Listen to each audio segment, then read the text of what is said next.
तब से हम भगवान से बिछड़े हैं, संकटों को झेल रहे हैं, महाकष्ट उठा रहे हैं और ऐसे ही तड़प तड़प कर हम शरीर त्याग जाते हैं। और हम भगवान से पुकारते भी रहते हैं, सुनाई बिल्कुल नहीं होती, जो कष्ट आना है आ ही जाता है।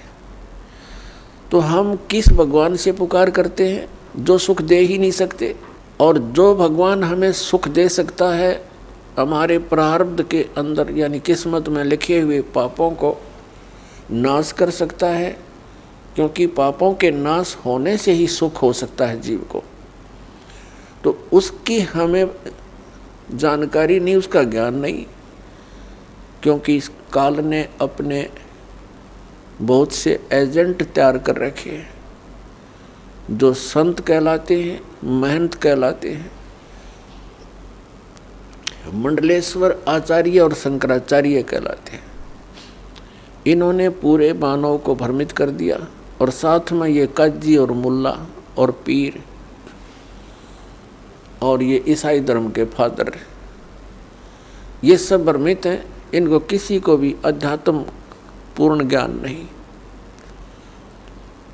ये सब काल के एजेंट हैं, इस ब्रह्म के ही पुजारी हैं। और हमने पूजा करनी है परम अक्षर ब्रह्म की। वो परम अक्षर ब्रह्म ही सब पापों को नाश कर सकता है,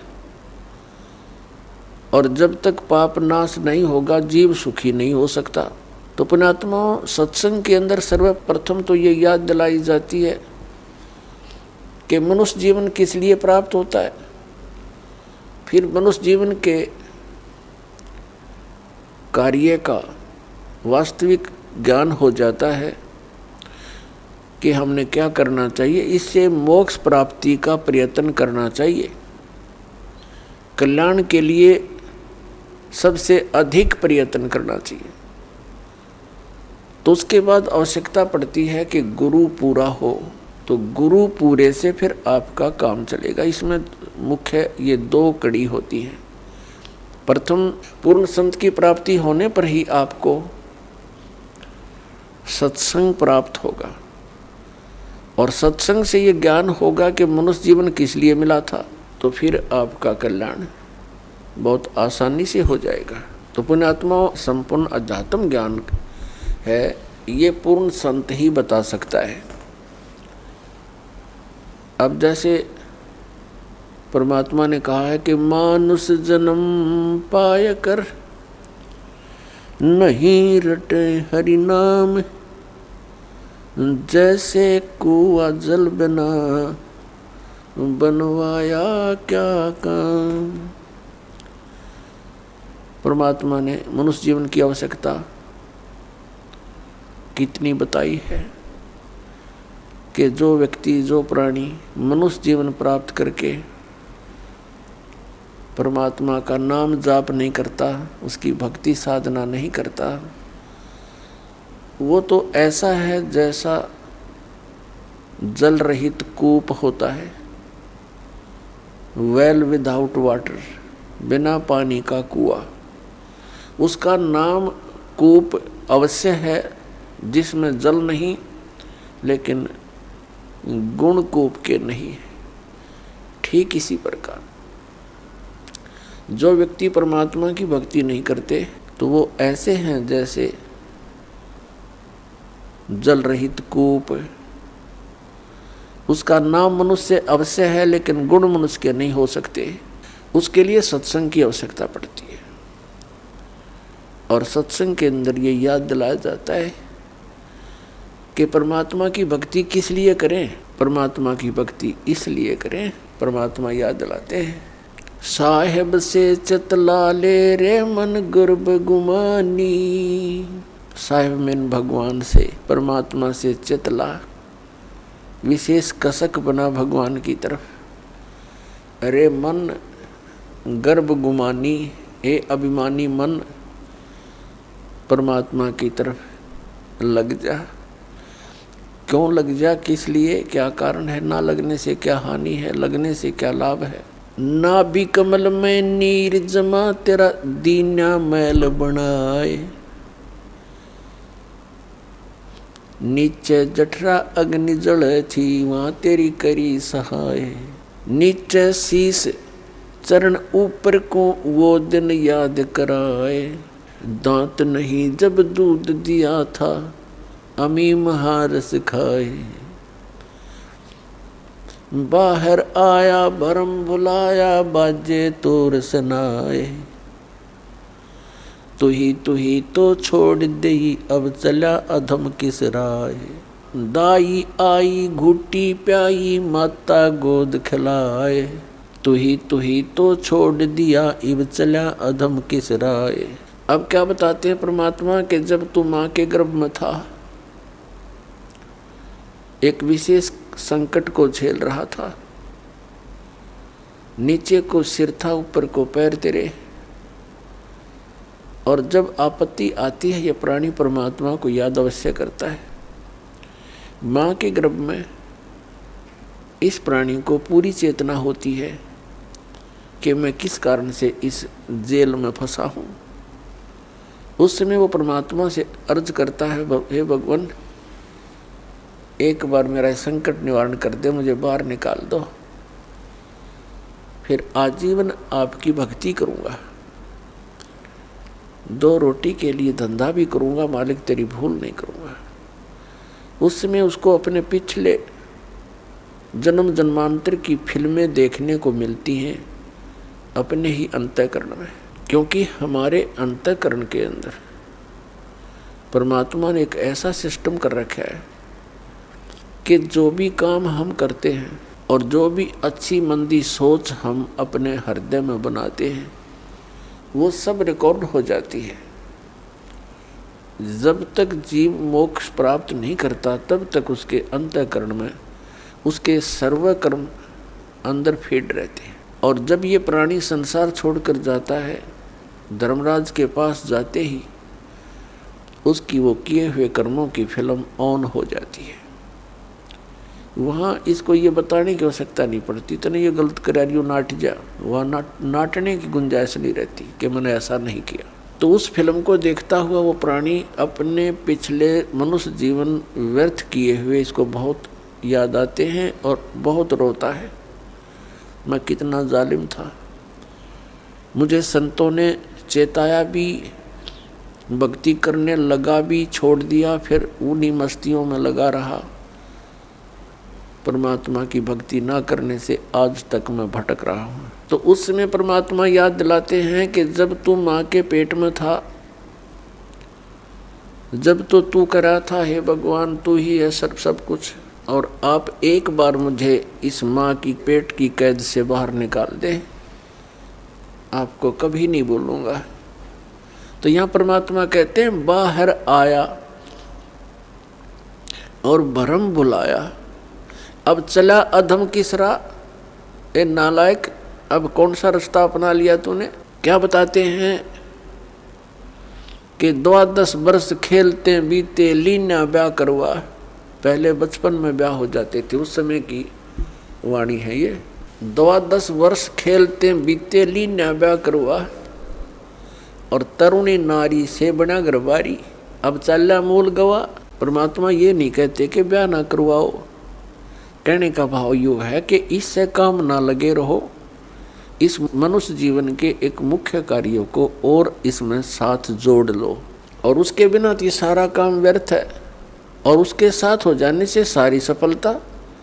जब व्यक्ति महादुखी हो जाता है, अपने सतर के सब प्रयत्न ये कर लेता है, चाहे राजा भी क्यों न हो, तो उसको भगवान की आवश्यकता महसूस होती है। राजा लोग भी परमात्मा के लिए साधु संतों के पास जाते हैं, आशीर्वाद प्राप्त करते हैं। तो परमात्मा हमें याद दिलाने आते हैं कि तुम भिखारी क्यों बनो। वो साधु क्या करते हैं, वो भी तो भगवान की भक्ति करते हैं, तुम भी करो। तुम स्वयं धनी बनो उस भक्ति का, याचक क्यों बनो तुम। तो वह हमारे समझ में नहीं आई, क्योंकि हम मिसगाइड गणे कर रखे हैं। हमने सोच ये रखा है कि भक्ति तो वो लोग करते हैं जो गुफाओं में बैठे, भक्ति तो वही कर सकते हैं जो बिल्कुल घर त्याग कर जंगल में जा बैठे हुए फरी हैं। वह फ्री नहीं है, वो तो आपसे भी दुखी है। तो परमात्मा हमें याद दिलाते हैं कि तरुणी नारी से गरबारी और चाला मूल गवा। मूल का अर्थ है जो अपने मनुष्य जीवन के श्वास रूपी पूंजी, जो मूल धन तुझे प्राप्त हुआ था। ये मनुष्य जीवन के जितने श्वास हैं ये आपका धन है, ये मूल धन है। और इस मूल धन से हमने आगे व्यापार करना था, सौदा करना था और इसको दुगना तिगना चौगुना करना था। परमात्मा कहते हैं कि 3 लोक और भवन चतुर्दश सब जग सौदे आही, और दुगने तिगने और किए चौगने और किन्हु मूल गवाही। 3 लोक और भवन चतुर्दश ये सभी अपने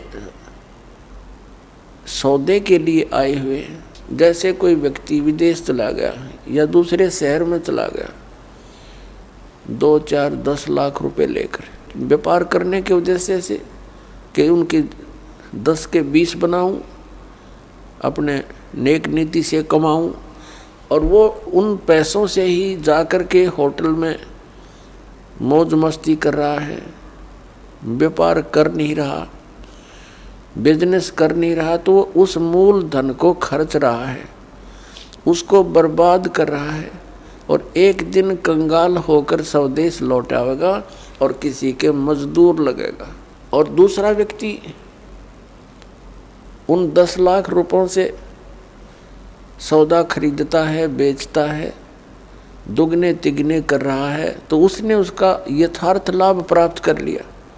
ठीक इसी प्रकार जो मनुष्य जीवन प्राप्त प्राणी इस पूंजी को खर्च रहे हैं, कोई मंत्री बन गया, कोई प्रधानमंत्री बन गया, कोई जज बन गया, कोई IAS IPS बन गया, कोई फैक्ट्री का मालिक बन गया, ये पिछला धन है आपका। कोई मनुष्य जीवन ही आपको मिला है तो बहुत पुण्यकर्मी प्राणी है, आप धनी है भगवान के धन से। जिसको मनुष्य जीवन प्राप्त है वो मूल धन पूरा लिए हुए है।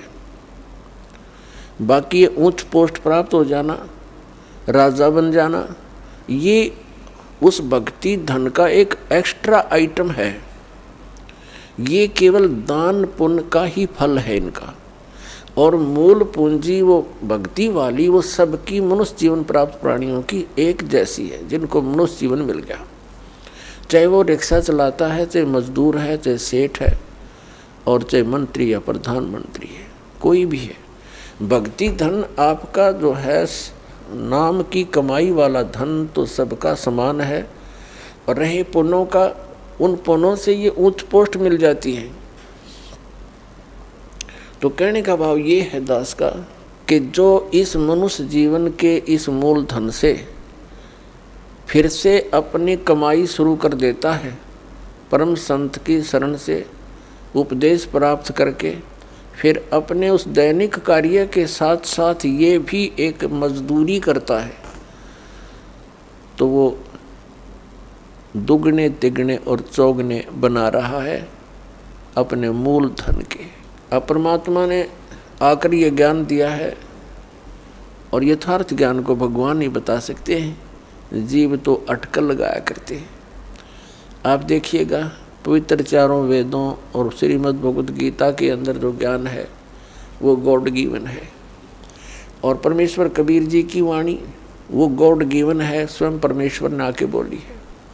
और उन महापुरुषों की वाणी जो परमात्मा से परिचित हुए, जिनको भगवान आकर सीधे मिले, उनको अपने से परिचित करा के वापस छोड़ा, उनकी वाणी भी गॉड गिवन है, क्योंकि उनका अनुभव आँखों देखा है परमात्मा की उन वाणी से भी मेल खाता है। तो इस प्रकार जो 18 पुराण हैं उनको देखिएगा, वो जीव की सोच है। इन ब्रह्मा विष्णु महेश और अन्य ऋषि महर्षियों का अपना ज्ञान अनुभव है, वो वेदों से बहुत कम मेल खाता है। तो इस प्रकार हमने अन्य के अनुभव को अपने भक्ति मार्ग में सहयोग में नहीं लेना है, आधार नहीं मानना है। इस ज्ञान को सुनने के लिए, ज्ञान को समझने के लिए 18 पुराण हमारे लिए एक विशेष सहयोगी हैं। लेकिन भक्ति की विधि के लिए इनका सहयोग हमने बिल्कुल नहीं लेना। और उसमें जो भी भक्ति क्रियाएं बता रखी हैं वो वेदों से नहीं मिलती हैं तो नहीं लेना, उनका पालन नहीं करना हमने, तभी हम सफल होंगे।